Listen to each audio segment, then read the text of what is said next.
Hello everyone. So we're gonna get started. You want Hello. to share screen? Hmm?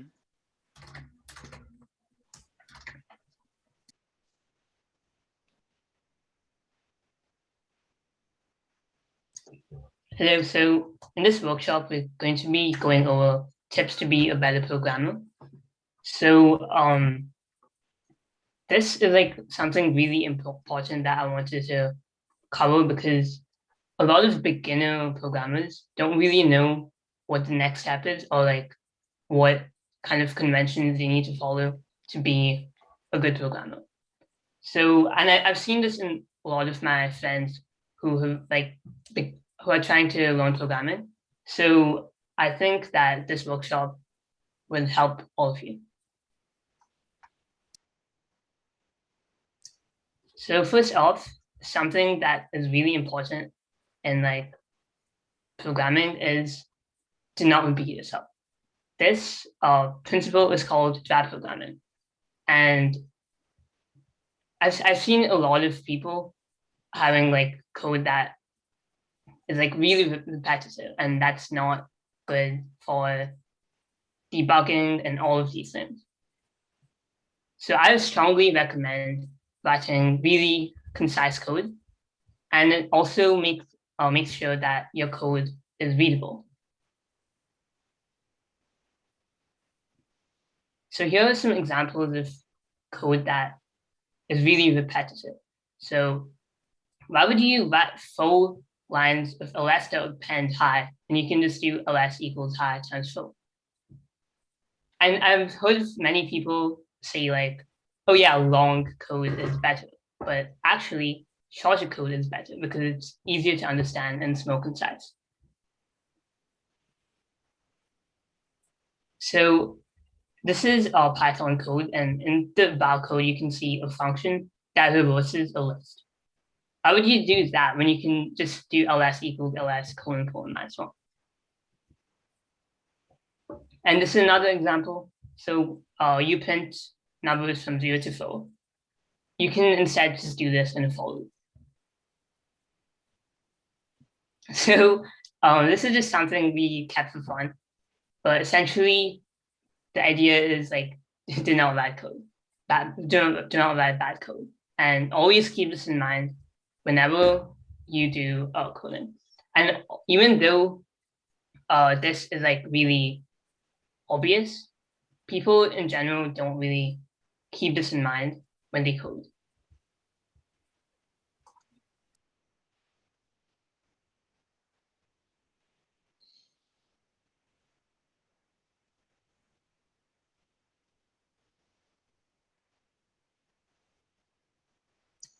Oh, Niranjan, you can. Okay, sure.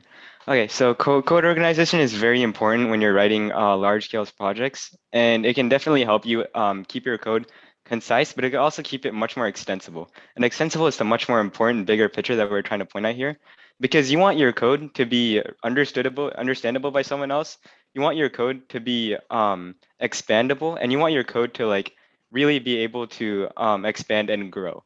So ways to achieve this would be to just have a better code organization system. For example, you can have folders with designated files that can help keep large code bases organized. And what I mean by this is, for example, having an assets folder. And inside of that assets folder, having fonts, having images, having videos. That way I know where to put my files. I know where to expect files to be, and I know where I can get those files. This helps keep a lot of big code bases organized. Like I can have 100 files in my code and I know where everything is. I don't have to start guessing. I don't have to start scrolling for hours in File Explorer. I know where everything is. And there are also other ways to organize code. You can use directories, you can use files, you can use classes, and you can use functions. These all keep your code nice, concise, and expandable. That way, your code can grow a lot more as it sees fit. And this is another issue that I've seen happen a lot with people, and that is what I call tutorial hell. Now, that what I mean by this is tutorials are really made for content. Over here, we can see there's 19 trillion results on just how to code.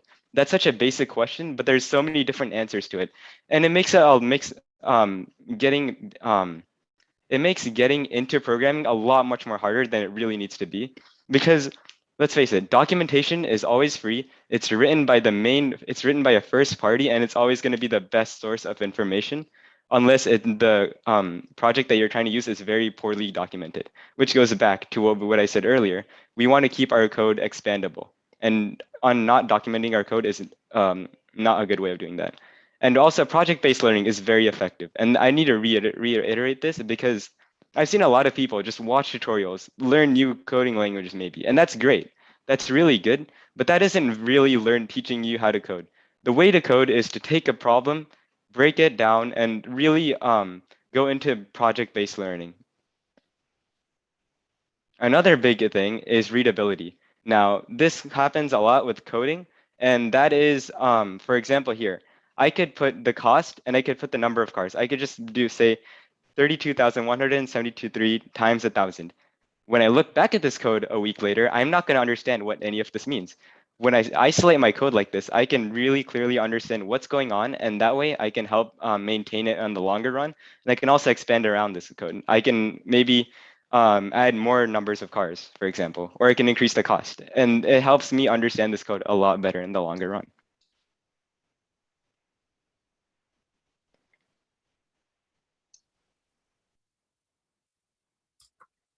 So something that's really important in programming is that you always had to make sure that your code is documented. And again, this goes back to readability. And if your code is not readable, then you're likely to run into into bugs, and it's going to be really hard for you to like fix, because obviously nobody likes bugs, but prevention is better than cure. So you want to avoid bugs at all times. And you can do this by documenting your functions or like complicated pieces of code. And you should always avoid having bad variable names, because if you have a bad variable name, then again, your code wouldn't be readable enough. And also another thing is, when you have a code that's not readable, other people working on the project would not understand the code. And that wastes a lot of time that can be put into other things. So, and also, like, since everyone is doing this hackathon, and some of you guys are also a part of the team.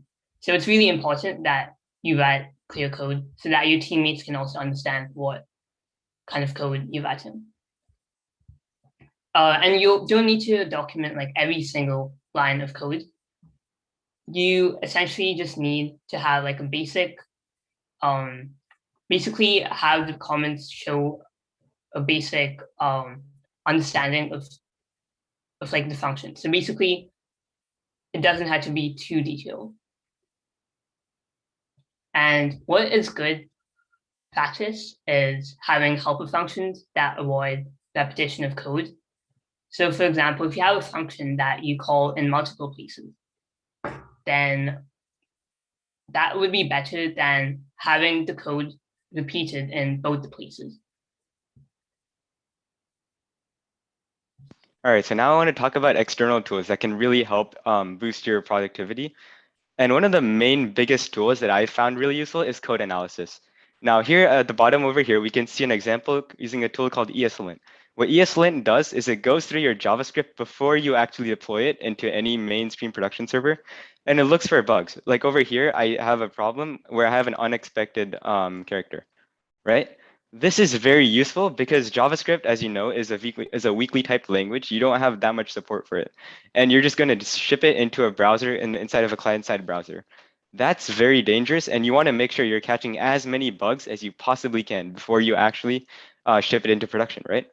Another big tool is Chrome DevTools. Right here, we can see, and this is an example website, but this is Explorer Hacks' website, and you can see how we can pick apart all of the intricate details that are making this website responsive, making it actually what the website is supposed to look like. This type of tooling is very useful for developers nowadays because we have so many abstractions and so many different things that we have to deal with constantly. And it's really useful to go granular and look at everything that's happening when you need to. Another big deal nowadays is IDE integration. I could write the same code in Notepad and I could write the same code in, let's say, VS Code. And if I wrote it in VS Code, I would catch a lot more errors because everything's much more integrated and well made. And I think this is very important to people because the power of a good IDE is very underestimated. And it's something a lot of us take for granted nowadays. So another thing I want to cover is external code, which means like libraries and modules that you use. And when you use these modules, you don't need to understand like every single detail about how this module works. What you need to understand is the documentation of like basically what features are in the library and what parameters you can pass into the library and what you can receive. So for example, Discord has its own like library, and you can use Discord library to make bots in Discord. Your first step would be to read documentation and of the Discord library. And this is like really useful because it basically just gives you an idea of like where to start off. All right, so now I want to talk about using the right tool for the right job. Now, I've seen a lot of smaller developers have trouble with this because you may know a small programming language and you might try and apply it to everything. For example, PHP is a language used for making websites. I cannot easily use that to create, let's say, a machine learning algorithm. That's just PHP wasn't designed for a big task like that, so it's going to struggle, obviously. And I think that this is very prevalent when we have so many programming languages to choose from that you have to make sure you know what each programming language is built for. And it can really help. For example, writing an operating system in, let's say, JavaScript or Python might not be a good idea given how slow they are, but it's a really good idea to do it in C or C++ because we can take advantage of the low level systems and how high performance everything is. So when you program, it's also important to understand what errors are. I mean, we understand what errors are, but like, what are the different types of errors that you may encounter? So why do we need to know these types? Well, when you run into a bug, you want to know how to debug it. And in order to know that, you need to understand what exactly the error is. So for example, if I do like print hi and I forget the parentheses, then I wouldn't know that it's like a syntax error or a language error unless I check the code or my terminal where it says error. And each language has its own like name for the errors, but it's mostly like these four errors that are in most languages. So language error, or some people call it syntax error, and then there's logic error, and there's runtime error, and compile error. Language error is like it's kind of like grammar. Like when you make mistakes in grammar, then that would be a grammatical error. And when you make those kinds of mistakes in programming, then that would be like a syntax error or language error. And another thing is logic error. So a logic error is more hard to debug because it doesn't explicitly say that there is an error. So you would have to figure out that this code isn't actually working the way it's intended to. Runtime error is basically when an error comes up when you run your program. So for example, I'm creating an application and then there's an error when I click on a button. That would be a runtime error. And a compile error is basically an error that shows up when you try to compile your program into like an executable.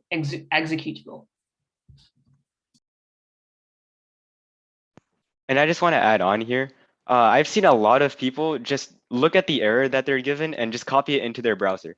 And this is really sad because, well, people that write these errors often really try and make it descriptive so that you can solve it.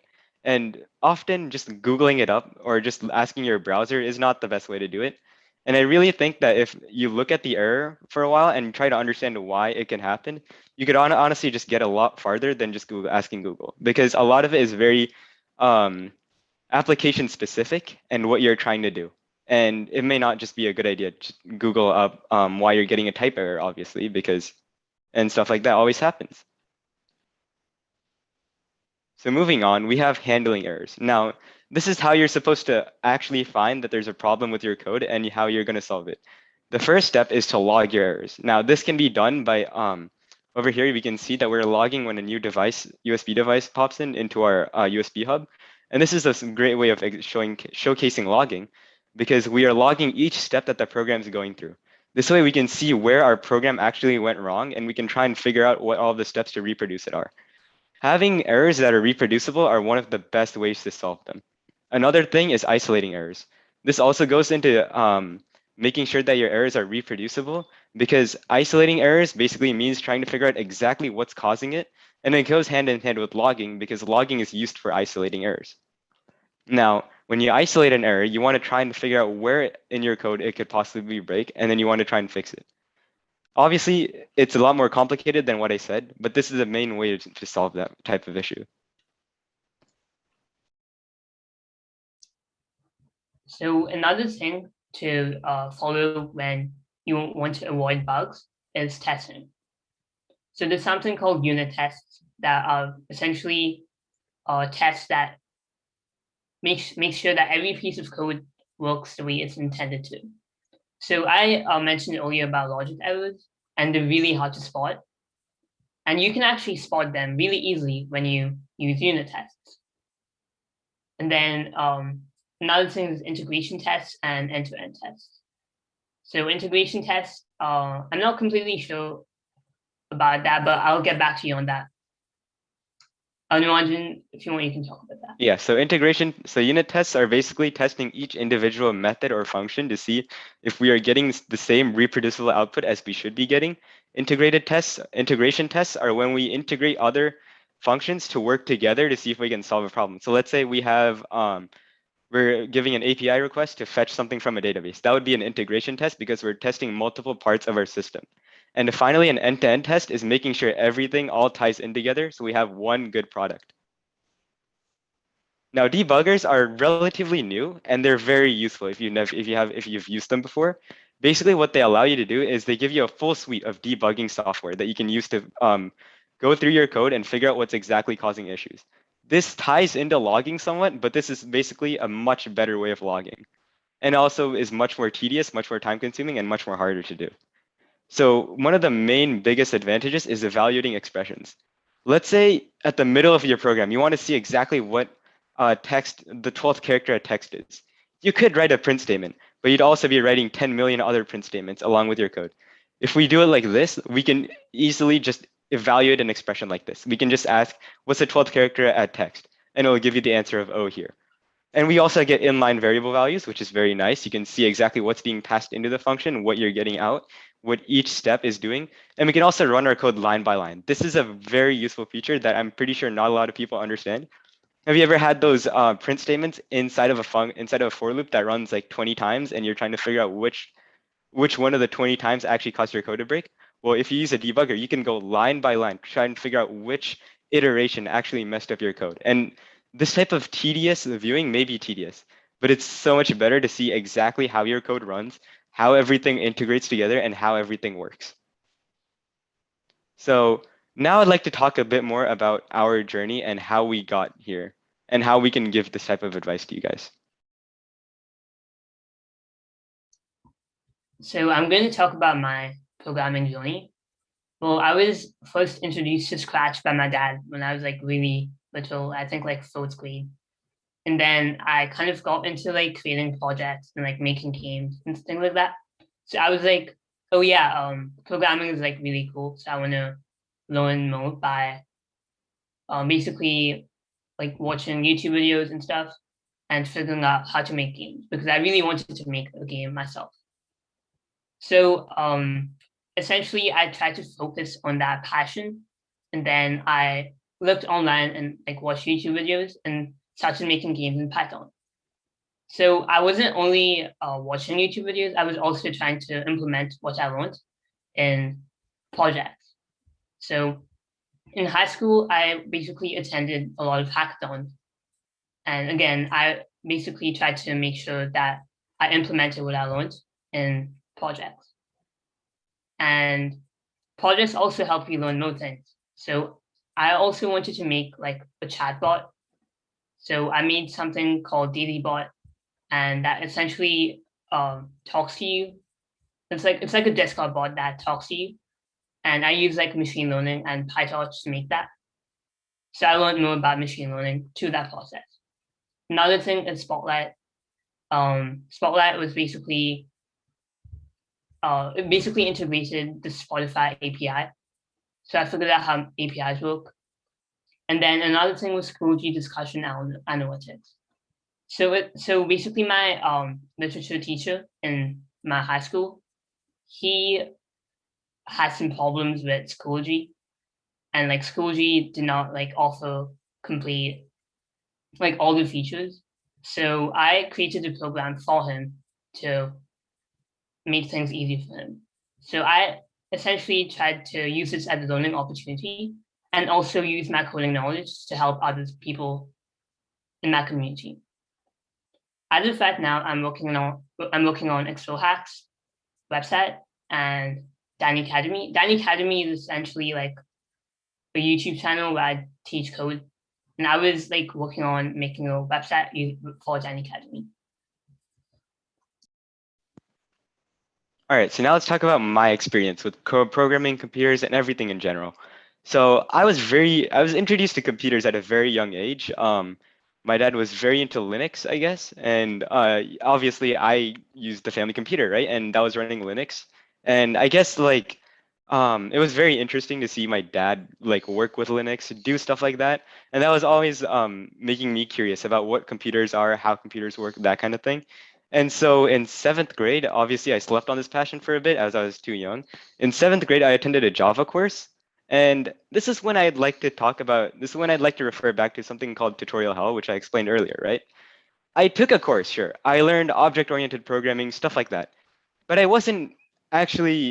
didn't learn the topics enough well to implement them in my own daily life. I didn't learn Java core. I learned classes, sure. I learned the syntax, but I wasn't able to actually implement that in my entire life.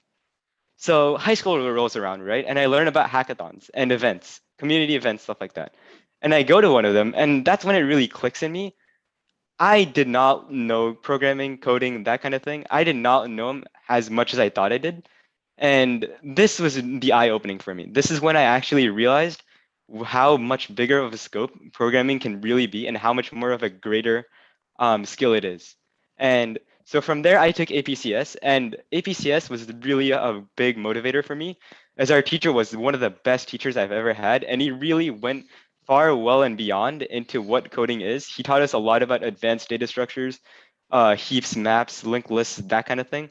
And it really helped me understand how stuff integrates together, how stuff works together, that kind of thing. And as of right now, I was working on the Explore Hacks website, which is up live at explorehacks.org.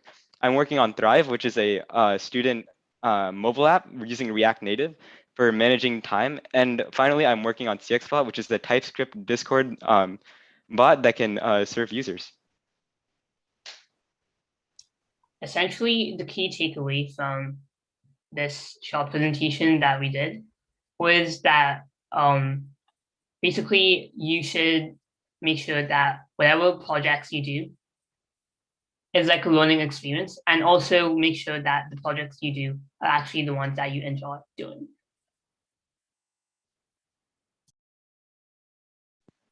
And yeah, so that concludes our demo section. So now I'm going to talk about, or we're going to have a bit more interactive section because I'm sure you guys aren't really that interested in just sitting around and watching me lecture.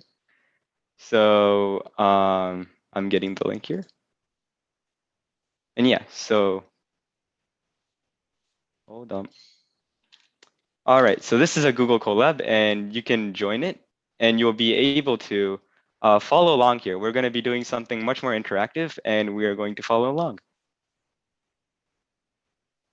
Can you guys see this well? Do I need to zoom in? Yeah, we can see it well. All right, cool. Also, when you click on the link, make sure you make a copy so that Yeah. The Google Colab. Yeah, you'll need to make a copy so that you can edit it yourself. So go to File and click Make a Copy. Yeah. Oh yeah, here. Yeah, that. Oh, that's just because of this, isn't it?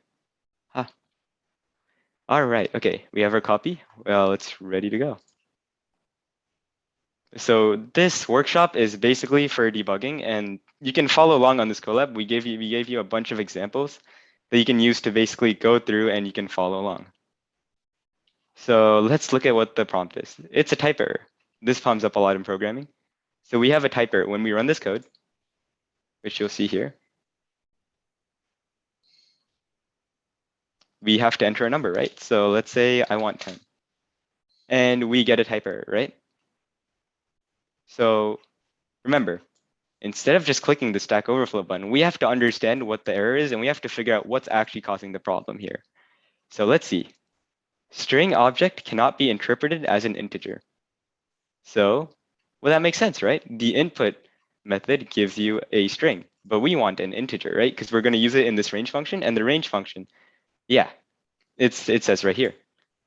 The string object cannot be interpreted as an integer. So we need this to be an integer. That's our problem here. So expect an integer. This happened because the range function expected an integer, right? We can simply fix this by converting num, which is the variable here, and we're converting it into an integer here by wrapping it around this int method. So now when we actually press the run button, we can say 10 and we get false. Oh yeah. So now our type error works. Is our program complete? Not yet, because we still need to test for bugs and we need to make sure that our code actually works here. Let's find a situation where this can give us a wrong error. Yeah. So integers are less than 2 and not prime numbers. So what happens when we type something like this in here? Let's run this, and then we're going to put in -2. And we get true, but that's not a prime number, right? So now we have to go fix this. And how we're doing that is by having a simple if statement that just checks if something is something is less than 2, and if so, then we're just saying it's false outright, and then we break out. Now we're going to go move on to error handling. So this is more for the user, and we see how when we type anything that isn't strictly an integer, our program just spits out an error, right? And to make this program a bit more user-friendly, we want to tell them that, hey, you can't put a string in here because that's not exactly the exact type of input that we're expecting to receive, right? So now we're going to use a try catch statement to fix this issue, because what a try catch statement does is it tries to do a piece of code, and if it can't do this, then it just it does this, right? So we're trying to do all of this, except if that throws a value error, we're just going to print back to the screen, please type out an integer here. So let's try this. And I'm going to do Danny. And we can see right away, please type an integer, because when you use Danny and you use one of these operations, we just get a value error, and we can just listen for that value error, and then we can give this if we do get a value error. And now I'm going to give this off to Danny so that he can continue. Okay, give me 1 sec.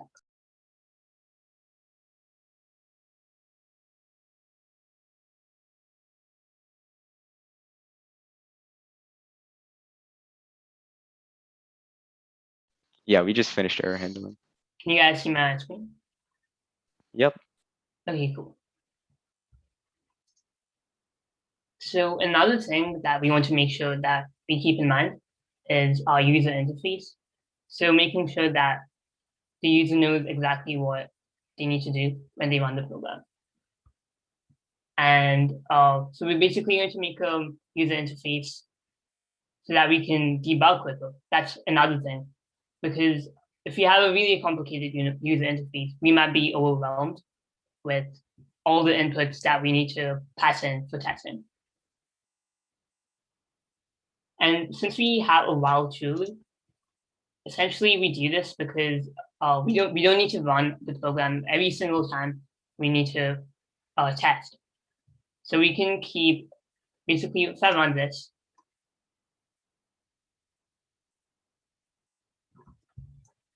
and then type a number, for example, 5. So it says, yes, 5 is a prime number, and then it goes back into the loop and it asks me the question again. And this is really useful because, you don't need to run the program again and again. And if I want to exit this program, I can just do exit. And essentially the logic here is it waits for the input from the user, and then it checks if the number is prime, and then it tells the user whether the number is prime or not. And after that, it goes back into the loop and asks the question again. But if we type exit like we did here, then this program is going to break. Basically, it just quits and we can run the program again if we want. Another thing is organizing our code. If you see here, our code is all in like one place. It's like all cluttered in one place, and that's kind of messy. So we can essentially put our code in functions. So we have 2 functions here. One is a really simple function that checks if a number is prime. So if the number is less than 2, we return false because no number less than 2 is a prime number, and then all of this. So this essentially just checks if the number is prime, and then this is the user interface that we added on here. So this is really useful because let's say another person wants to understand the code. They can just look at this and be like, okay, yeah, so this code checks for prime numbers, and this code is the user interface. But if I look at this, it might be more confusing because everything is like all over the place.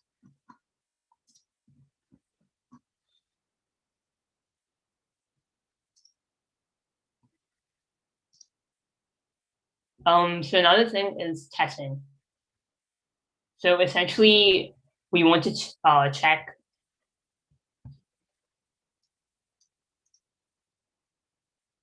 Yeah, so we want to check our like program by testing. So like we have a test check time function that checks like different values, and then we see if they actually match what we want it to output. And there's also further reading that you guys can do. So feel free to check out these links.